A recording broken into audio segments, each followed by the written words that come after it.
Hello बच्चों, आइए प्रश्न को देखते हैं। दो धनात्मक संख्याएं ज्ञात कीजिए जिनका गुणनफल 49 हो तथा योग जो है निम्नलिखित हो।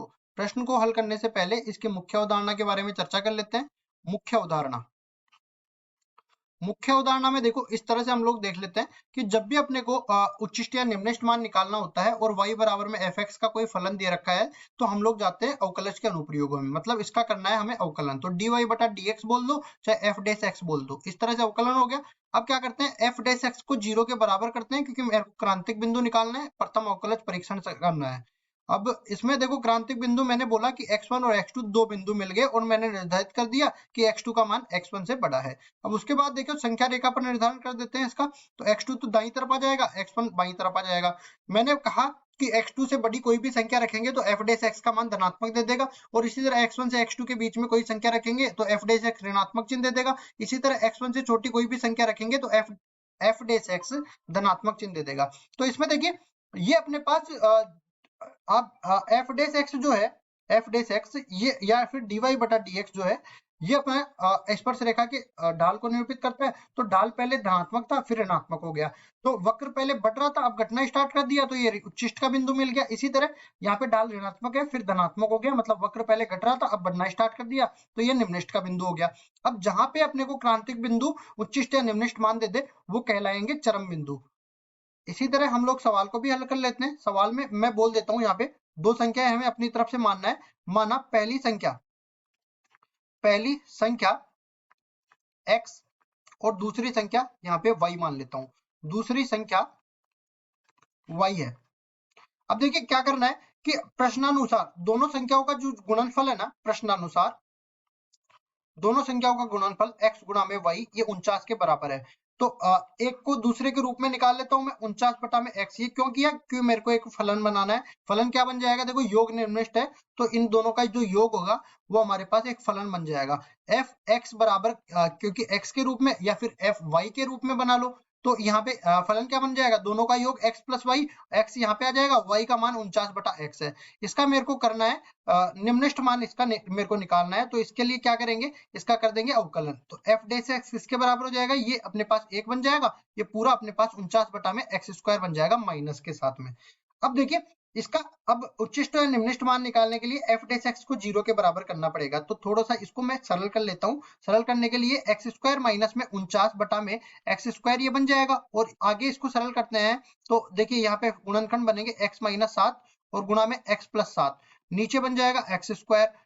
ये कुल मिला के f डैश x के बराबर आ रहा है। अब देखिए अपने को चरम बिंदु निकालने, चरम बिंदु में क्या आ जाएगा, जब f डैश x 0 करेंगे और इसका मान अपरिभाषित पे भी निकालेंगे। तो एक तो x बराबर जब f डैश x को 0 के बराबर किया या फिर f डैश x को 0 के बराबर कर दिया, ठीक है। तो x बराबर x माइनस में 7 और x प्लस 7, ये अपने को देखो नीचे वाला तो 0 के बराबर चला, गुणा होके 0 के बराबर चला गया, तो यहाँ से x बराबर 7 मिल जाएगा और x बराबर माइनस 7 मिल जाएगा। और चरम बिंदु मेरे को निकालने हैं तो नीचे वाले हर को भी 0 के बराबर करना पड़ेगा, इस तरह से x बराबर 0। तो ये तीनों जो है अपने पास चरम बिंदु नहीं है, क्रांतिक बिंदु, इनको सही से बोलो, क्रांतिक बिंदु है ये, क्रांतिक बिंदु।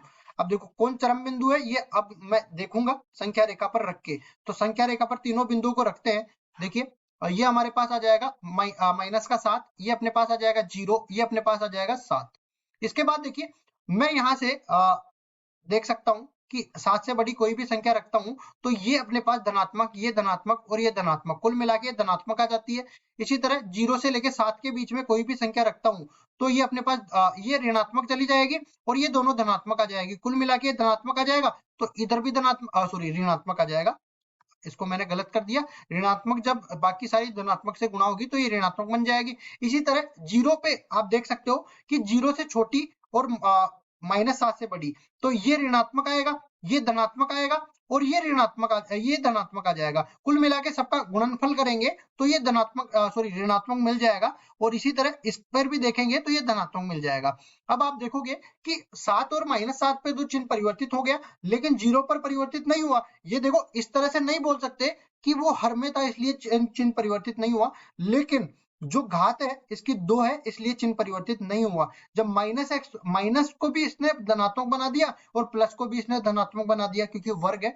अब देखिए जब भी अपने पास घात सम आ जाती है तब उस उस बिंदु पर चिन्ह परिवर्तित नहीं होता है। जब अपने पास घात विषम आ जाती है तो उस बिंदु पर चिन्ह परिवर्तित होता है। तो यहाँ पे आप देखोगे कि जब ढाल धनात्मक से ऋणात्मक में परिवर्तित हुई, मतलब पहले वक्र बढ़ रहा था, अब घटना स्टार्ट कर दिया, तो ये तो उच्चिष्ट का मान आ गया और उच्चिष्ट का बिंदु आ गया। इसी तरह पहले घट रहा था, फिर बढ़ना स्टार्ट कर दिया, तो ये निम्निष्ट का बिंदु आ गया। और वैसे भी हमें क्या करना था, हमें तो धनात्मक संख्याएं देखनी थी, तो -7 और 0 से तो हमें कोई मतलब ही नहीं था। ये दोनों संख्याएं हमें नहीं लेनी थी, हमें तो x बराबर 7 से मतलब था, जो इसको निम्निष्ट मान सिद्ध कर रहा है। तो हम लोग कह सकते हैं कि fx का निम्निष्ट बिंदु, fx का निम्निष्ट बिंदु कौन सा है, निम्निष्ट बिंदु ये हमारे पास है 7, x बराबर में 7। अब उसके बाद में देखो हमें क्या निकालना है, हमें इसमें करना है ठीक है, केवल हमें दोनों संख्या ही ज्ञात करनी थी। तो एक संख्या मेरे पास 7 मिल गई, तो दूसरी खुद ब खुद निकल के आ जाएगी। तो मैं बोलूंगा पहली संख्या x बराबर 7 और दूसरी संख्या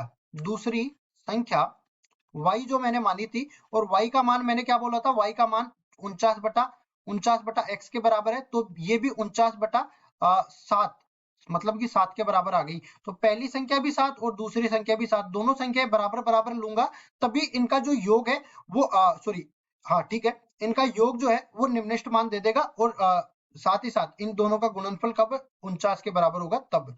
तो ये हमारे पास उत्तर हो जाएंगे। आशा करता हूँ ये सवाल आपको समझ में आया होगा। धन्यवाद।